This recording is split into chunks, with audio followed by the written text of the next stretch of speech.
स्वामी तिन्ही जगाचा आई विना भिकारी असं म्हटलं जातं. मुलांचे आईशी अतूट असं नातं असतं. आई होणं हे प्रत्येक स्त्रीचं स्वप्न असतं. काही महिलांच्या नशिबात मात्र काही कारणास्तव मातृत्व नसतं. परंतु आजकाल विविध उपाय आणि तंत्रज्ञानामुळे अशा महिलांचे आई होण्याचं स्वप्न पूर्ण होतं. अशा प्रकारामधून म्हणजेच IVF द्वारे एका मातेनं 2 गोंडस जुळ्या मुलांना जन्म दिला. अजून त्यांना जगाची ओळख व्हायची होती. आई बाबा या जगाशी ओळख होण्याआधीच आणि त्या निष्पाप जीवाला काही समजायच्या आतच त्यांच्या जन्मदात्या आईनेच त्यांची पाण्याच्या टाकीत बुडवून हत्या केली. आई स्वतःच्या मुलांची हत्या करू शकते हे ऐकून तुम्हाला विश्वास बसणार नाही, पण हे घडलंय. नमस्कार, मी प्रियंका आणि तुम्ही पाहताय पुणे प्राईम न्यूज.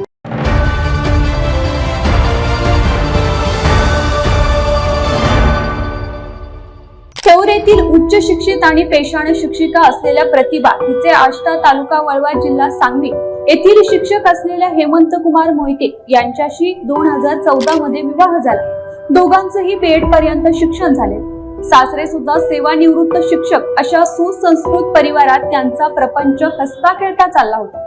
लग्नानंतर तब्बल 10 वर्ष झाले तरी प्रतिभाला आणि हेमंत कुमार यांना मूलबाळ होत नव्हतं. आपण आई व्हावं असं प्रतिभाला नेहमीच वाटत होतं. तिचं ते स्वप्न होतं. त्यामुळे त्यांनी बारामती येथील IVF सेंटर मध्ये उपचार चालू केले. यामध्ये प्रतिभा गर्भवती राहिली. डॉक्टरांच्या सल्ल्यानुसार जास्त दगदग नको म्हणून ती आपल्या आई वडिलांकडे थेऊर येथे राहत होती. तिने 8 फेब्रुवारीला 2 गोंडस जुळ्या मुलांना जन्म दिला. या उपचारासाठी या दाम्पत्याचा जवळपास 10 लाख रुपये खर्च झाला.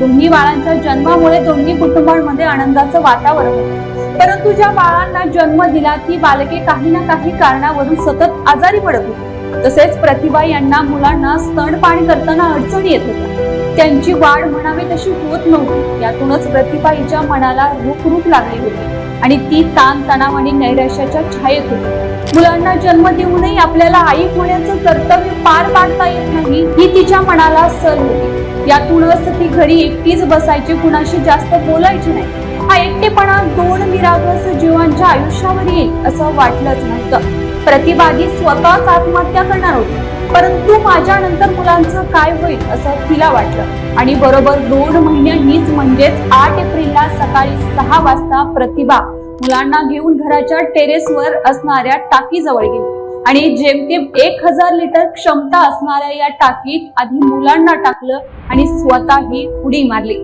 टाकीमध्ये जास्त पाणी नसल्यानं प्रतिभाचा श्वास गुदमरला की ती वर यायची. हे समोरील इमारतीत किचन मध्ये काम करणाऱ्या एका महिलेनं पाहिलं. त्यांनी तत्काळ त्यांच्या पतीला हा सर्व प्रकार सांगितला. त्यांनी आरडाओरडा करून प्रतिभाच्या घरच्यांना हा प्रकार सांगितला. प्रतिभाचा भाऊ आणि वडील पळत पळत टेरेसवर जाऊन त्यांनी प्रतिभा आणि मुलांना पाण्यातून बाहेर काढलं आणि मुलांना प्राथमिक उपचार केंद्रात दाखल केलं. परंतु डॉक्टरांकडे जाण्याआधीच त्या मुलांचे देह निश्चित पडले होते. कळी उमलण्याआधीच कोमजली गेली. आईने आपल्या 2 निरागस जीवांना काही त्यांची चूक नसतानाही देवाघरी पाठवलं. प्रतिभा हिला लोणी काळभोर पोलिसांनी ताब्यात घेतले आणि तिची चौकशीही सुरू आहे.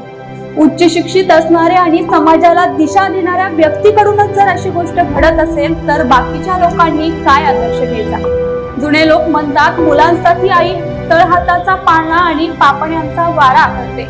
मग या आईला इतका टोकाचा निर्णय घेण्या अगोदर काहीच कसं वाटलं नाही. या घटनेने कितीतरी दूरगामी परिणाम होतील. अजून एक गोष्ट म्हणजे या घटनेमुळे सख्या भावानेच बहिणीच्या विरोधात तक्रार केली.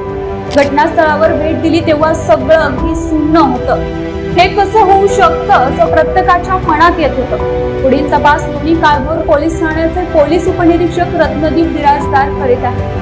आईने पतीला विश्वासात घेऊन जर चांगले उपचार केले असते तर हे जीव वाचले असते. जसं तुम्ही मूल होण्यासाठी उपचार केले तसेच हेही केलं असतं तर ही घटना घडलीच नसती. त्यामुळे अविचार कधीही वाईटच. कुठलीही गोष्ट करण्याआधी त्यावर उपाय शोधलेला कधीही उत्तम इतकंच.